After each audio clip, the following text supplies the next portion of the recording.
Sir, you need to leave. This is a private ceremony. The funeral director's voice cut through the humid Tennessee air like a blade. Harold Mitchell, 78 years old with weathered hands gripping a small American flag, stood frozen at the cemetery gates. Behind him, a military funeral was about to begin. Behind the director, black-clad mourners whispered and pointed. "I just wanted to pay my respects," Harold whispered, his voice barely audible over the distant sound of approaching helicopters. "You're not family. You're not invited. Please go." But Harold didn't move. He couldn't, because inside that cemetery lay the body of Lieutenant Sarah Chen, a young woman who had saved his grandson's life in Afghanistan. A young woman whose final letter had reached him just 3 days ago, asking him to remember her not as a hero, but as someone who believed in doing what was right. What happened next would shatter protocol, challenge military tradition, and remind everyone present that true honor recognizes no boundaries. Welcome to Grateful Stories, where ordinary people face extraordinary moments that test the very core of human decency.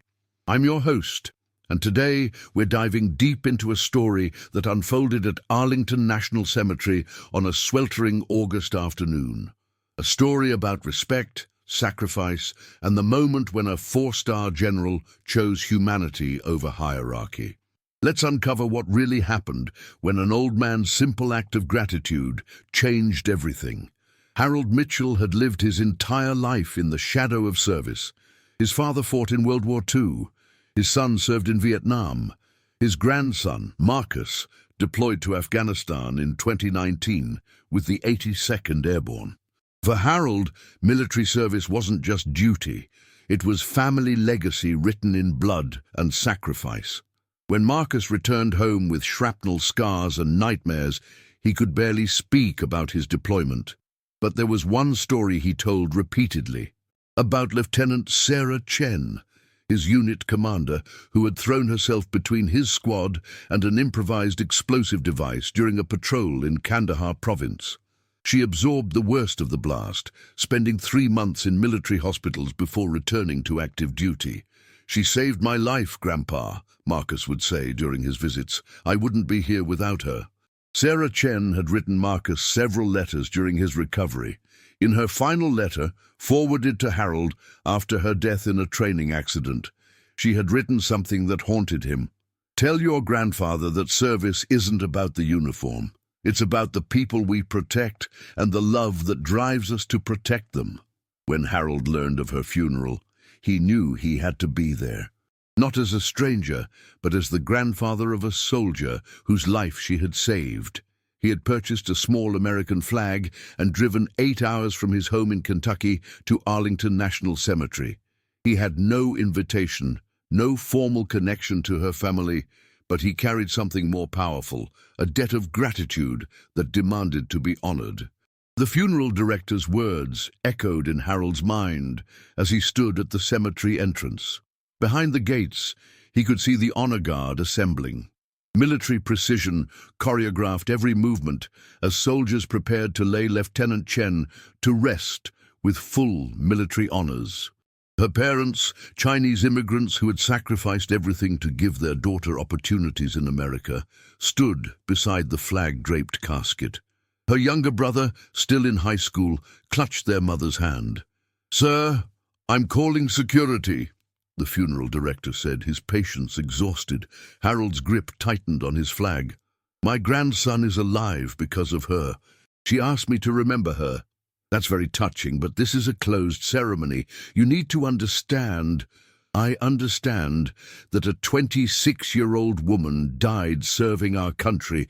I understand that she saved my grandson's life. I understand that she asked me to remember her, not as a hero, but as someone who believed in doing what was right." Harold's voice grew stronger with each word. "I'm not here to disrupt anything. I just want to pay my respects." The funeral director stepped closer, his voice dropping to a harsh whisper. "Sir, you're disrupting a military funeral. These people are grieving. Your presence here is inappropriate and frankly disturbing. If you don't leave immediately, I will have you escorted off the premises." Harold felt every eye on him. Mourners turned to stare. Some looked sympathetic, others annoyed. He was an outsider, an intruder in their moment of grief. His simple brown suit looked shabby compared to their formal attire. His small flag seemed almost childish next to the massive arrangements of flowers and ceremonial displays. For a moment, Harold wavered. Maybe he was wrong. Maybe this wasn't his place. Maybe gratitude wasn't enough to justify his presence at such a solemn moment. Then he remembered Marcus's nightmares, the way his grandson woke up screaming about explosions and falling comrades, the months of therapy and medication, the slow, painful journey back to normal life. Sarah Chen had given Marcus that chance. She had given Harold's family that gift. "I'm staying," Harold said quietly. The funeral director's face flushed red. "Security!" Two uniformed guards approached, their expressions professionally neutral, but clearly prepared to remove Harold by force if necessary. The ceremony was about to begin. Military vehicles lined the road. Dignitaries and high-ranking officers had arrived. This disruption threatened to derail everything. Harold closed his eyes and thought of Sarah's letter. Service isn't about the uniform. It's about the people we protect and the love that drives us to protect them. "Sir, please come with us." The first security guard's voice was firm, but not unkind. Harold opened his eyes and looked directly at the guard. "I just want to honor her memory. She saved my grandson's life." "Oh, we understand, sir, but what seems to be the problem here?" The voice that interrupted carried unmistakable authority. Everyone turned to see a tall figure in military dress uniform approaching. Stars gleamed on his shoulders. Ribbons covered his chest. This was General Robert Hayes, a four-star general who had served 3 tours in Afghanistan and was scheduled to deliver Sarah Chen's eulogy. The funeral director stepped forward quickly. "General Hayes, sir. This gentleman is disrupting the ceremony. He's not on the guest list and refuses to leave." General Hayes looked at Harold for a long moment. He saw an elderly man clutching a small flag, wearing a suit that had seen better days, but was clean and pressed with obvious care. He saw dignity in the man's posture despite his obvious discomfort. Most importantly, he saw something in Harold's eyes that he recognized, the unmistakable look of someone who understood loss and sacrifice. "What's your connection to Lieutenant Chen?" the general asked. Harold straightened his shoulders. "She saved my grandson's life in Afghanistan. Marcus Mitchell, 82nd Airborne. She threw herself between his squad and an IED. Spent 3 months in the hospital because of it." General Hayes nodded slowly. He knew the incident. He had read the after-action reports. Lieutenant Chen's actions that day had prevented what could have been a catastrophic loss of life. She had earned a Bronze Star for her bravery. "You drove here to honor her?" 8 hours from Kentucky, sir. She wrote me a letter before she died. Asked me to remember her not as a hero, but as someone who believed in doing what was right. I couldn't let her be buried without keeping that promise." The funeral director interjected impatiently. "General, we need to begin the ceremony. This man is not authorized to be here." General Hayes held up his hand, his eyes never leaving Harold's face. Around them, the entire funeral procession had stopped. Soldiers stood at attention, waiting for orders. Family members watched from beside the hearse. Even the military chaplain had paused in his preparations. "You said she asked you to remember her," General Hayes said quietly. "Yes, sir." "How do you plan to do that?" Harold's voice was steady despite the emotion threatening to overwhelm him. "By living the way she did. By believing that service isn't about the uniform, but about the people we protect and the love that drives us to protect them." Those were her words, sir, in her letter. General Hayes was quiet for several seconds. He thought about his own years of service, the soldiers he had lost, the families he had comforted. He thought about protocol and tradition and the rigid structures that held military life together, but he also thought about why those structures existed, to protect and honor those who served, not to exclude those who understood the true meaning of sacrifice. Then General Hayes did something that shocked everyone present. He stepped forward and extended his hand to Harold. "Mr. Mitchell, would you join me at the ceremony? I think Lieutenant Chen would want you there." The funeral director's mouth fell open. "General, this is highly irregular." "This is my decision," General Hayes said firmly. His voice carried the authority of 3 decades of military leadership. "Mr. Mitchell will be my guest." But Harold was already shaking his head.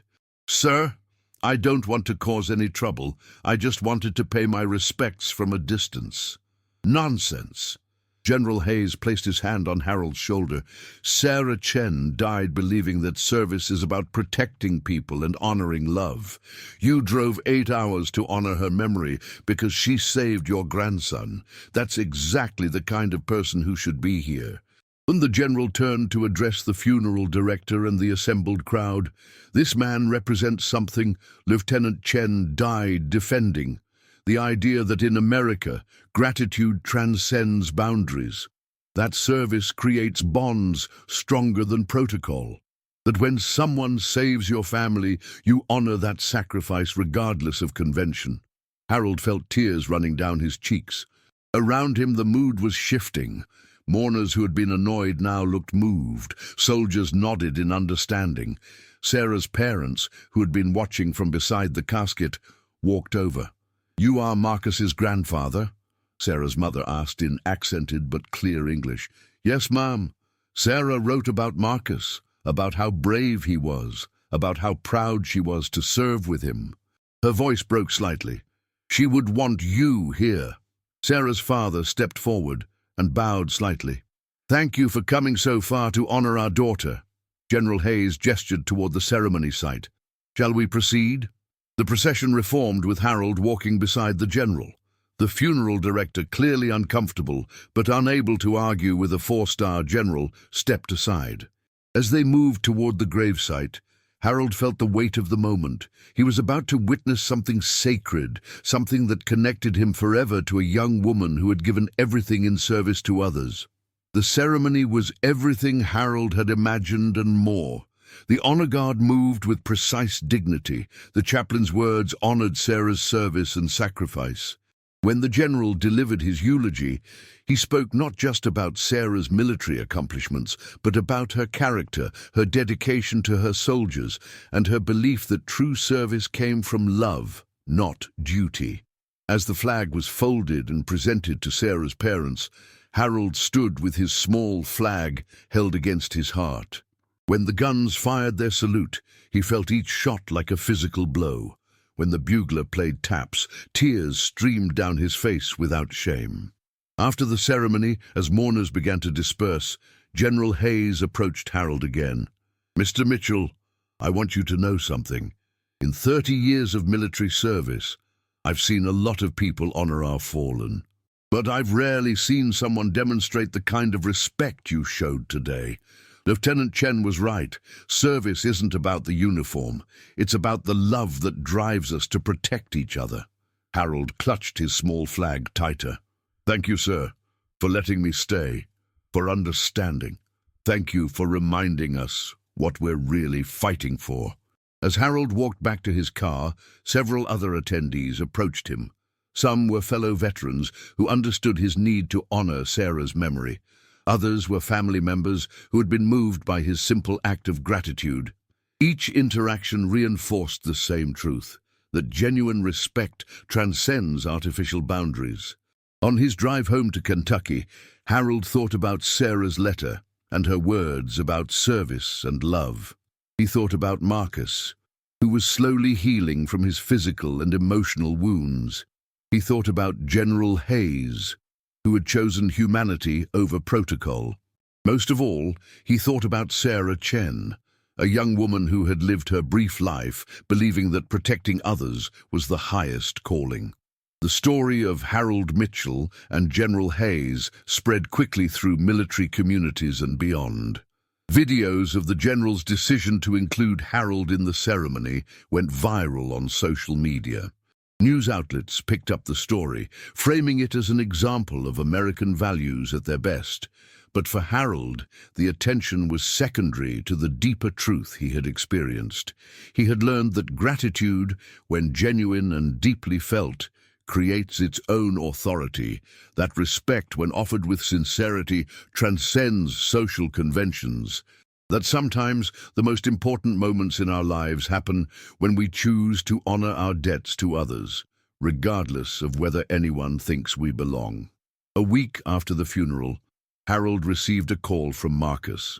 His grandson had seen the news coverage and wanted to thank him for honoring Sarah's memory. "Grandpa, what you did, standing up for her like that, Sarah would have loved it. She always said the best thing about serving in the military was meeting people who understood that we're all in this together." Harold smiled, remembering Sarah's words from her letter. "She was right, Marcus. We are all in this together." 3 months later, Harold received a package in his mail. Inside was a folded American flag and a note from General Hayes. "Mr. Mitchell, this flag flew over the Pentagon in honor of Lieutenant Sarah Chen and your demonstration of what it means to truly serve. Thank you for reminding all of us that honor recognizes no boundaries." Harold placed the flag in his living room, next to a framed copy of Sarah's letter. Every morning he read her words about service and love and protection. Every morning he was reminded that the greatest tribute we can pay to those who serve is to live with the same dedication to protecting and honoring others. The story of the old man who was told to leave a funeral and the general who broke formation to include him became more than just a moment of human decency.